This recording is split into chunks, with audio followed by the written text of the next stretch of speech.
So we have this very strange and amazing phenomena where we have people surviving 2 or 3 terror attacks. And the thing is that this is getting more and more common. We have more and more of these stories. This is more frequent. Many people have now survived 2 or 3 terror attacks. So this is what this video will be about. Enjoy.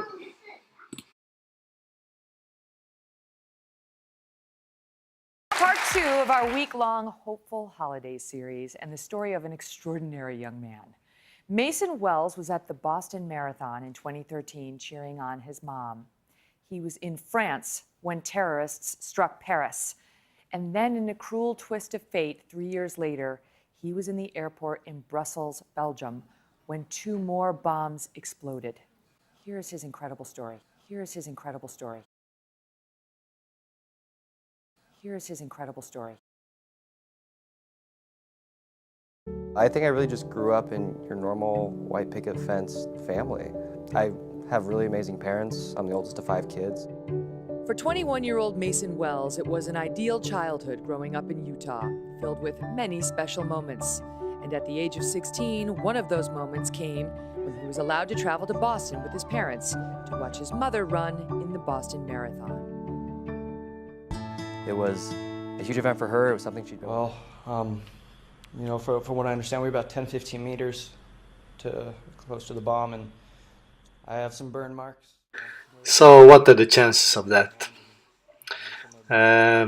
What's worth mentioning, he's moving around a lot. For having a 3rd-degree burn, he's moving his face a lot, he's touching his face a lot, which would not happen in the real world. And another thing, we have a little bit of hint there, his name Mason, because these types are connected to the Masons. So let's move to the next example, Mike Dempsey.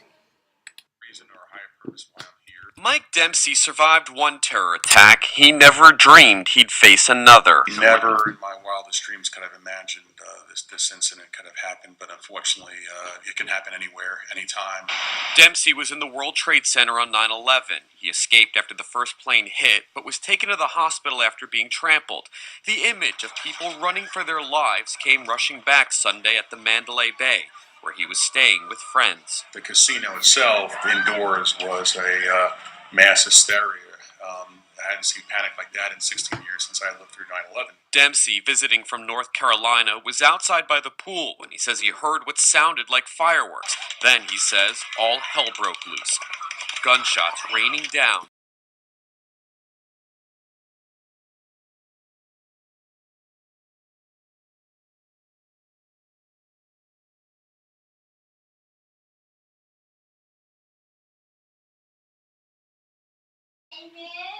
And here comes another example. I'm not gonna try to pronounce this name.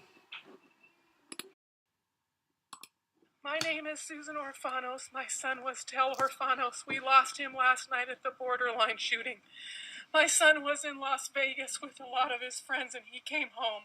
He didn't come home last night, and I don't want prayers. I don't want thoughts. I want gun control, and I hope to God nobody else sends me any more prayers. I want gun control. No more guns. Thank you.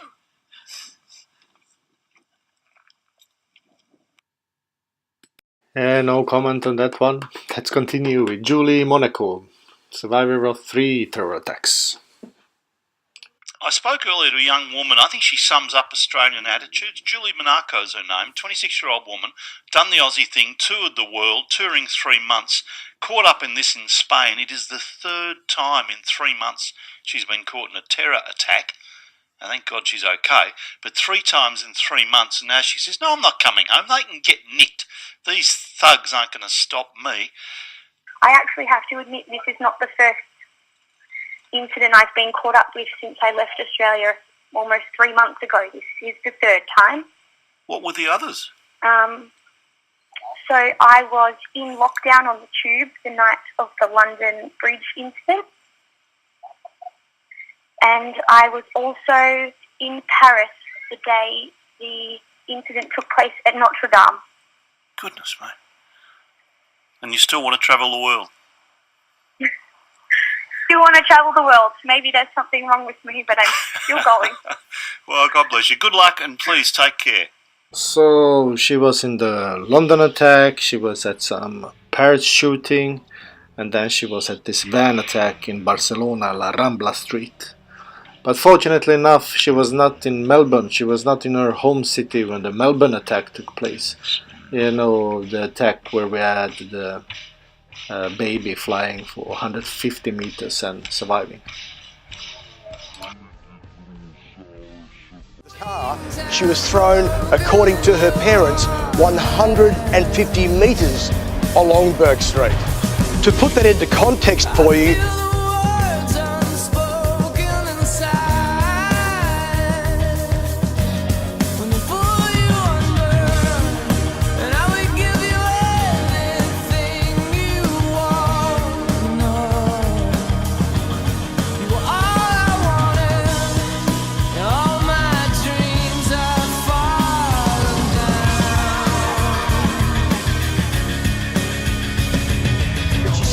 survived is amazing. That's really amazing stories, amazing happenings. We have many persons to cover, so let's continue.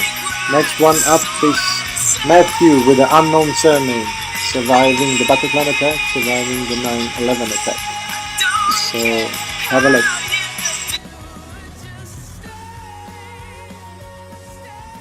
La fenêtre est ici. Je décide de descendre, une grosse douleur, et là, c'était une autre manière.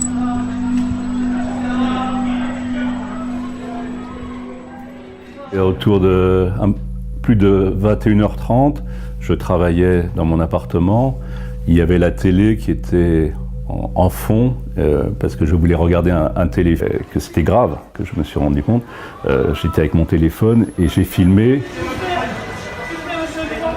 Je décide de descendre et donc je regarde, il y a un homme à 5-6 mètres qui est couché par terre, la face, et avec un autre homme qui était debout dans la rue, un homme en noir, et on a tiré cette personne au cas où. Il était vivant, il était blessé, il était américain, il s'appelle Matthew. And that just happens to be this Matthew. What an amazing story. This journalist working for Le Monde, this big media house in Paris. Amazing story how he then saves Matthew. But even more amazing is that Matthew also survived the 9/11 attacks. So he's just an amazing layer upon an amazing layer. Only word for it is amazing. Or bullshit. So let's move on to the next one. We have Maria Kide. She was killed in the Stockholm truck attack, apparently killed, citation marks. But she worked at the school Kronan. I know at that school there was an attack that took place. Have a look. Attack at this school in Sweden. A young man wielding what appeared to be a sword burst in Wednesday morning, killing 2 and injuring 2 others. One of those brutally murdered, the teacher, the other a pupil. These men and women now in a state of shock as details start to emerge of this murderous utbröt vid terrordådet på Drottninggatan i Stockholm i fredags försvann 11-åriga Ebba. Hon So supposedly this woman survived the first attack and then she didn't survive the second attack, the truck attack in Stockholm. Another amazing story. So this is another good one.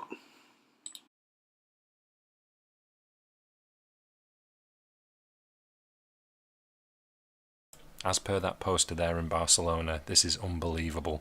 You've got here Chris Paul, a convicted drug dealer turned ticket tout, who happened to be at the Barcelona attack. What are the odds of this? This is just crazy.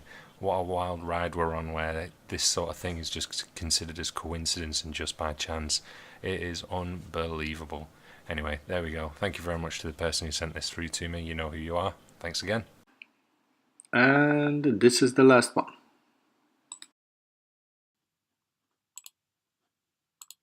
Whatever the powers that shouldn't be phony journalists to sound official and keep the trusting people of the world in the dark, they often turn to Boston.com sports producer and super witness Steve Silva. Using his powers of deception and feigned concern for his fellow man, super witness Steve has the amazing ability to be in the right place at the right time and do the cabal's bidding just like a good super minion. You might know Steve from the recent fake Boston bombings where he just happened to be right on the finish line when it happened. When the fake bomb went off, Super Steve did a super job of filming everything in the area but the area in front of Marathon Sports so that this scene could become this scene in just minutes. Then Super Witness Steve hit the talk show circuit, spewing the official lies and being the star Boston bombing witness for his satanic bosses. What you might not know is that Steve was also being super in Manhattan on the morning of 9/11/2001. Yes, while some of us were just turning on the TV, Super Steve was already on the scene, using his amazing powers of prevarication to say that he'd just seen the first plane hit the North Tower. What are the chances that this same person was on the scene for both big surprise events, 9/11 and the Boston bombing? Well, it's no problem at all if you're Super Witness Steve Silva. Let's go to the exciting footage of Super Witness Steve in action. Now being joined on the phone by the man who shot the extraordinary video of the moment of the explosion that we saw earlier, Steve Silver. He's a web producer for the Boston Globe. Steve Silver, a quite extraordinary video. So that's the last one. So I could actually go on and on. I have two more, but I don't have time to add them. What to say? PSYOPs are legal. The government is allowed to make theaters and then portray them to the public as real events.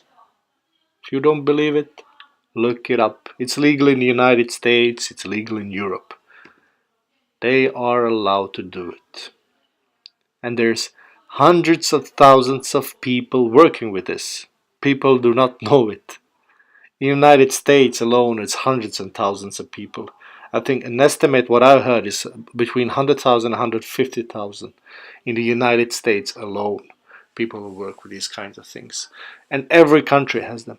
Sweden has its own PSYOP team, Germany, France, everybody has them. But they actually coordinated. As you saw this picture that I had up, they're being trained. Many of these things are they are kind of coordinated, and you see that when you start analyzing these PSYOPs, these shootings and these bombings, you will see a clear pattern. You will see amongst them one of those patterns is this amazing stories of people surviving 2 or 3 terror attacks, and they have to do it because they know that you are lazy. They know that you had enough of information. You cannot take in much more. So they have to ramp up this kind of the story. They have to spice it up to get your attention, and that's the way they do it. And the risk, what they're risking is that they actually it becomes obvious lies, because at some point the story just becomes so ridiculous. But they take this risk, but actually they don't think so much about it. They have one template, a PSYOP template, and they're all doing it. They're just doing it by the book. They were following the process. So, and because they follow the process, that's why we can expose them. We can show these inconsistencies, and that's all I have to say. Please share this, mirror it, do what you can.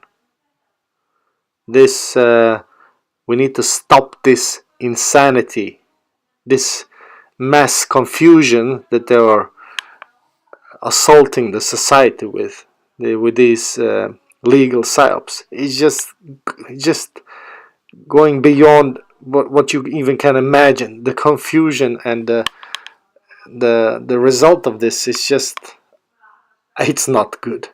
We have a parliaments in nations that are totally confused. We have decision makers that actually believe this crap, and they base their decision upon this crap. It needs to be stopped. You do what you can do. If it's mirroring a clip, if it's sending an email, if it's showing it to a friend, everybody can do something to stop this. That's all for today. Thank you and take care till next time.